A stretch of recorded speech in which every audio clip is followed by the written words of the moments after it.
Unfortunately, tragedy was about to strike the Tendo family. Soun Tendo's wife fell terminally ill and died unexpectedly. The whole family was rocked to the core, and Soun found himself a single father of 3. His eldest daughter Kasumi stepped into a motherly role and helped nurture her siblings, but nonetheless, Soun's parental responsibilities increased tenfold, and it became family 24/7. Soun kept a hard head throughout those tumultuous times, mostly for his children, but inside he was an emotional powder keg. Even though his heart wasn't into it, he continued to run the Tendo training hall, which was seeing less than stellar business. He generally kept things light and put on a happy face, raising his daughters from childhood to their teenage years. During these times, he fell out of touch with Genma Saotome, who by this time had estranged from his wife to put his child through tough as nails on-the-road training. Though now a part of a broken family, Soun Tendo would fast see his family becoming extended. For one crisp spring morning, he received a postcard from his old friend Genma Saotome, saying that he and Ranma, now a lad of 16, were finally ready to fulfill their obligations as per their agreement, and they were on their way from China to stay with the Tendos. Once they arrived, it was decreed that Ranma would marry Soun Tendo's youngest daughter, Akane, and the two would carry on the newly merged schools. Ranma was a sarcastic young boy with a sharp wit, but he showed Soun Tendo nothing but respect. This doesn't have anything to do with you, Mr. Tendo. It's a guy thing, okay? Ranma became a poster child for the Tendo DoJo, and his Jusenkyo curse garnered a lot of attention. But this did not necessarily equate to business, as Soun Tendo frantically pinched every penny, trying to provide for his 3 daughters and 2 freeloading house guests.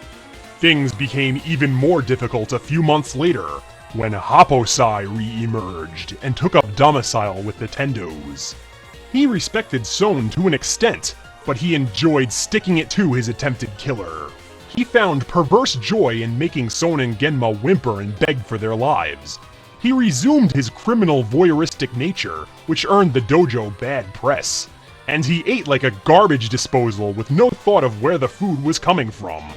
The Tendo dojo's business was down, and now with 7 mouths to feed, Soun was forced to micromanage each and every dollar spent. For the most part, he kept the family afloat, though there were days where a scant dinner found its way to the table. A man under great stress, Soun is not afraid to let his emotions spill to the surface. It is very common to see Mr. Tendo with tears welling up in his eyes. You could say it is almost his trademark. Against all odds, Soun Tendo would persevere and bring the Tendo Dojo to prominence. Although still not a multi-million-dollar powerhouse, the Tendo Training Hall is a fixture of the Nerima district, and with the popular Ranma Saotome at the forefront, it became so much more than a dojo. It became the police power of the Nerima district. The Tendos and Saotomes became an unstoppable neighborhood watch along the lines of the Guardian Angels, righting wrongs, investigating crimes, even busting ghosts and fighting monsters, never asking for anything in return but maybe a free meal every once in a while. Their selflessness has saved countless lives and rescued countless businesses from the brink of disaster. The 2 guys he was with, the bald one with the do-rag and the pigtailed boy in red, they really made a mess of things. But Soun and the old man saved the day. Quite a sight to behold, I remember. Oh yes, that nice man and his friends helped our quiet little town by getting rid of that terrible octopus pot. Now business is free to flourish. Mais oui, the Tendos and the Chardins had a, how you say, rocky relationship in the past. But it's all water under the bridge. He is a magnificent man. He may very well be my father-in-law someday. Crêpes Suzette, au revoir! Many aspiring martial artists have passed through the dojo's giant double doors, such as stocky young Genji Heita, who has since won dozens of Tough Man competitions, and sisters Natsume and Karumi, who once thought they were Soun Tendo's long-lost children. Even more impressive, it was the Tendo Dojo that put an end to the reigns of 3 notorious Dojo Yaburi. the Dojo Destroyer, Kengyu the Herder Star, and Temari Kaminariman. Soun Tendo, to this day, remains a devout, active teacher in the dojo, and is useful in the sidelines as an advisor, a referee, and Soun finds a particular glee in grabbing a microphone and commentating to anyone within earshot. What a ham! Soun and Genma, long referred as the Abbot and Costello of Tokyo, have even continued their own training, learning the mysterious now you see it, now you don't technique after a rugged sabbatical under Master Chinginsai. Today, the Tendo Dojo still stands proudly in the Nerima Square, breaking the rays of the rising sun. Amidst the sound of cicada bugs and the splash of a koi, Soun stands on the patio of this magnificent school. As long as the foundations of this school hold still, anything goes martial arts is secure. This hub of learning, its knowledge not to be taught anywhere else. It is a place for eager young minds to grow, explore, and adventure.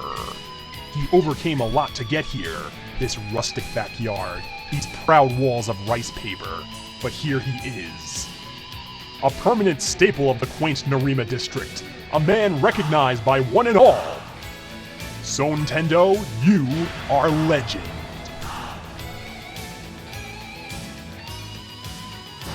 We leave you today with a special musical tribute entitled Bravery. Kasumi! Kasumi! No, it can't be! I won't believe it!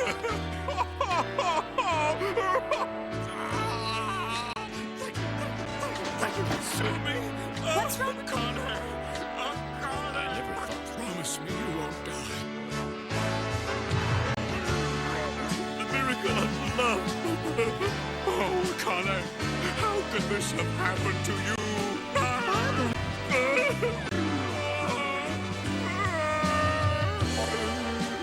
But not this battle! And why do they have to risk it all?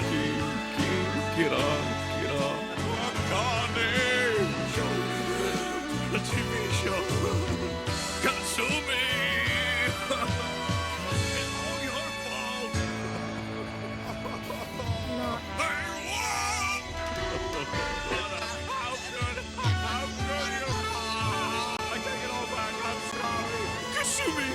She yelled at me. That's it. Just let it all out. I can't stand it.